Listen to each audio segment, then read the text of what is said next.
Mahirap maging mortal na kaaway ang matalik mong kaibigan. Bakit? Dahil kayang-kaya niyong siraan ang isa't isa. Lalo na at pareho niyong alam ang halos lahat ng sikreto ng bawat isa. Yan ang natutuhan ko sa mahabang panahong pagiging magkaaway namin ng dati kong best friend. Sino na naman ang nagsigarito sa likod bahay? Ngayon pa talaga, ha? Papunta pa naman dito sa direksyon ng bahay namin ng hangin. Puno na nausok ang bahay, ah! Sinaida! Hoy! Ikaw na naman ang may kagagawa nito, ano? Sinaida! Hoy, Rufina. Tulog ang apo ko, ha? Huwag kang maingay. Kung ayaw mong hagisan kita nitong baga. Aba! Hindi ko pa itong matapang dyan, ha?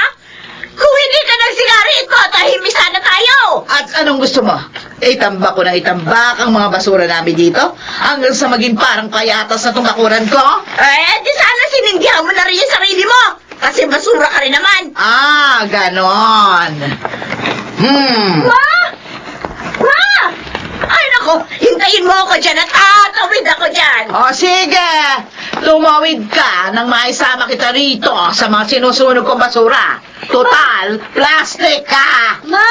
Ma, tama na yan! Tama, Halika na ha? sa loob! Sige. Hindi! Bitiwan mo ako, Gingging! Tayo na sa loob!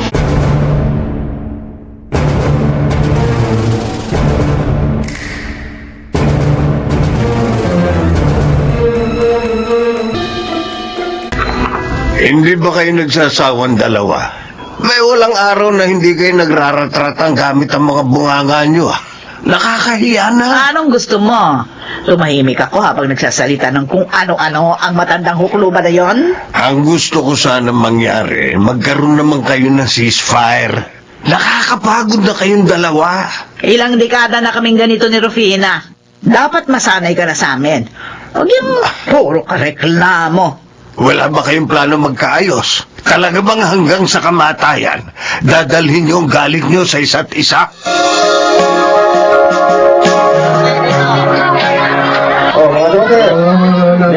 Oh, ibigay ko na sa itong lahat ng isdang ito, ha, Ging? 200 na lang ito para makauwi na ako. Talaga, Banjo? Oo. Ayaw, sige. Hindi ko yan tatanggihan. At saka, pauwi ka na ba, ha? Sumabay ka na sa tricycle ko. Ay, oo. Pero, teka lang, bibili muna ako ng pansahog dito. Okay, sige. Total, magliligpit pa naman ako, hintayin kita, ha? Sige, Banjo. Pero doon lang kita sa may papasok sa atin ni Bababa, ha? Eh, makakagalitan na naman ako ni Mama kapag nalamang pinasakay kita, eh. Oo, ayos lang. Naiintindihan kita. Bakit naman kasi ang ayaw ng mga nanay natin? Naipasa pa sa ating mga anak nila, eh. Ay, nako. Ang mainam pa, Banjo. Sa paningin lang naman talaga tayo hindi nagpapansinan eh. Kapag hindi naman sila nakatingin, magkakaibigan naman tayo, di ba? Sa bagay nga, tama ka. O sige, bibili mo na ako ng gulay. O sige, oh. Hihintayin kita rito.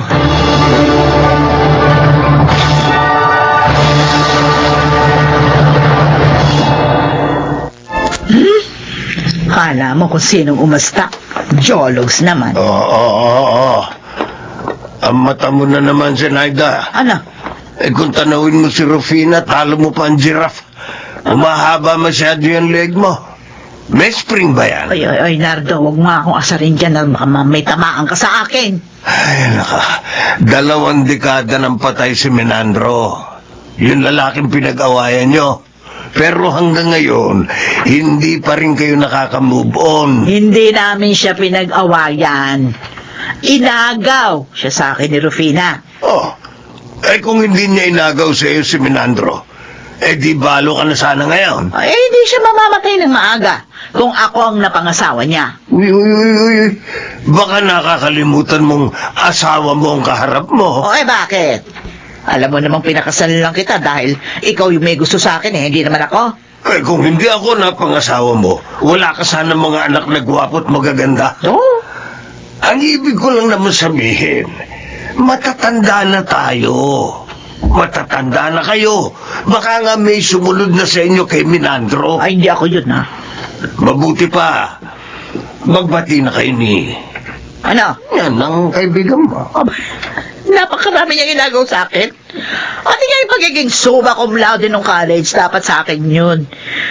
Pero hindi niya pinasa ang research paper ko, kaya bumagsak ako. Kala ko nga best friend ko siya eh. Oy. Pero tinatraidor pala ako. Tapos sinulot niya pa si Melandro sa akin, ha? Siniraan pa ako sa mga magulang ni Melandro. O ngayon, sabihin mo sa akin, paano ko siya mapapatawad, ha? Kaya gumanti ka. At dito ka nagpatayo ng bahay sa tabi ng bahay niya. Oo, Ay, naku. para lagi niya akong nakikita. At nang palagi niyang maalala yung ginawa niyang kasamaan sa akin.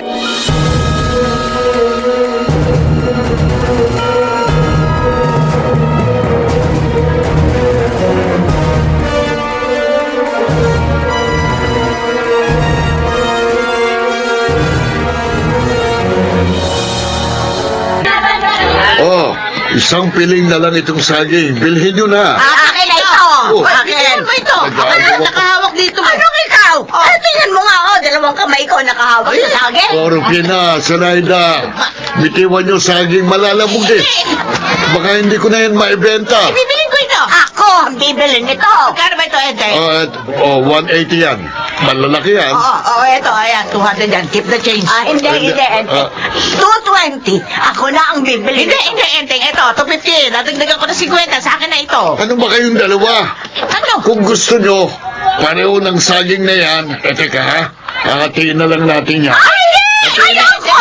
Hindi, kaya kong bilhin ang isang pili na ito. Kaya hindi ko papayag na may kahati. Ganon, ha? Ano ba? Bitiwan nyo nga ito! Bitiwan nyo! Hindi ko na lang ito pagbibili. Pwede ba? Pinagtagan na nga namin ang presyo. Ayaw mo pa? Ikaw pa nga grabyado niya, no? Ako na tuloy yung inaaway nyo ngayon. Ako naman Mula ngayon. ngayon, hindi na ako bibili ng saging sa'yo. Ako rin, hindi na ako bibili. Ano ba? Ako pa bang mali?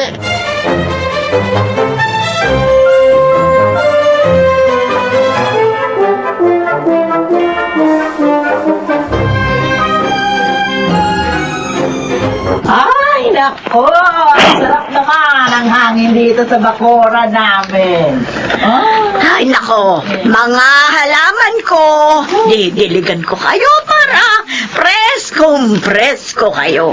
Hindi kagaya ng iba dyan, na para lamang gulay. Mabuti ba ang hangin? Fresh! Hindi tulad ng iba dyan, parang amoy isdang bilasa. Baho! Iniinisa naman talaga ako na sinayde na ito, ha? Aray ko, ang dibdib ko. Bakit? Sarap. Parang sumasakit sa Sarap naman. ng hangin dito. Kagabi pa ito, ha? Kaya lang, ang bumabaho. Dahil may amoy matanda. Aray ko. Aray ko, ang dibdib ko. Ay. Aba, si Rufina. Ha? Ako, Rufina! Bakit ka natumba?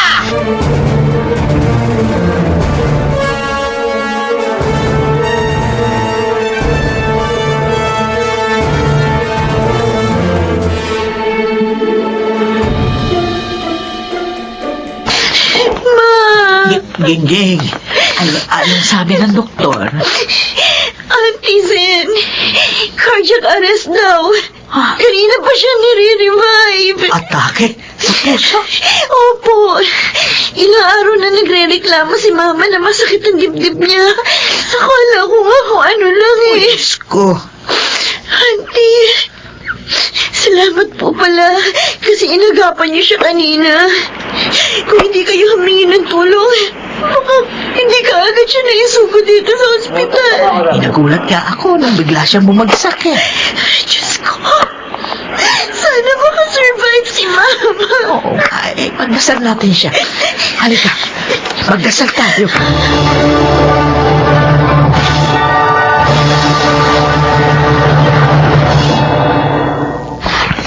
Ano? Banda? Anong sabi ni Jingjing? Wala na pa. Ha? Wala na si Auntie Rufina. Oh, Diyos ko. Anong sinabi mo? Patay na raw. Nagising lang daw ng isang araw at isang gabi. Pagkatapos kaninang umaga, inatake uli. Oo, patay na. Patay na si Rufina. Yan na nga ba ang sinasabi ko? Kapag matanda na, dapat maingat na sa katawan. Patay na si Rufina. Ma, Zenaida, Rufina!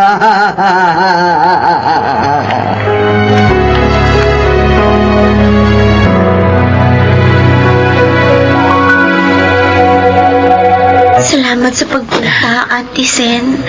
Nakikiramay ako. Tingting. Maupo po kayo, Auntie. Hindi naman totoo na hindi ko pa siya napapatawad. Oo. Matagal ko na siyang napatawad.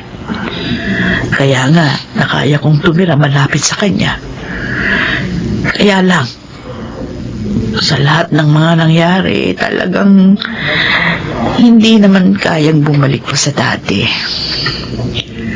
Pero ang bawat away at sigawan naming dalawa, parang pagpapahiwatig yun na nakapansin pa rin naman namin ang isa't isa na malakas pa kaming pareho at kaya pa naming sumigaw at magsabunutan minsan. Pero tama si Nardo. Sana hindi kami nabuhay sa mga nakalipas na panahon sa ganong paraan.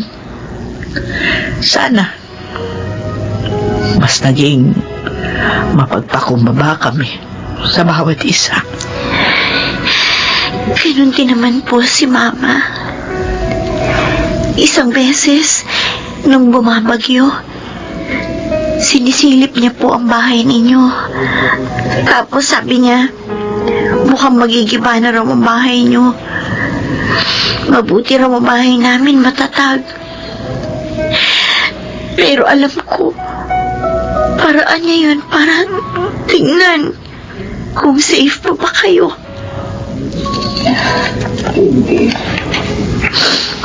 Kung may mga nagawa man pong mali sa inyo si Mama, ako na pong humihingi ng tawad. Hindi. Ako ang dapat humingi ng tawad. Ay, Rufina, patawarin mo ako. Kung nasaan ka man ngayon, sana magkasama na kayo ni Menandro.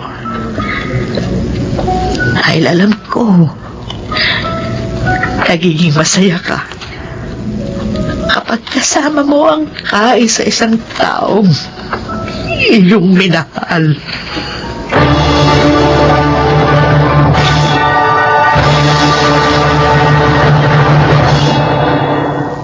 Hindi ko alam na sa ganong paraan matatapos ang kwento naming dalawa ni Rufina. May mga pagsisisi pero huli na ang lahat. Ngayon, gusto kong sabihin sa mga nakikinig na kung may mga tao mang nakasakit sa inyo, patawarin nyo na sila. Alam kong mahirap, pero wala namang masama na subukin. Masakit kung hihingi tayo ng tawad sa taong wala nang kakayahang marinig ang ating tinig. Ako si Zenaida at ito ang aking buhay.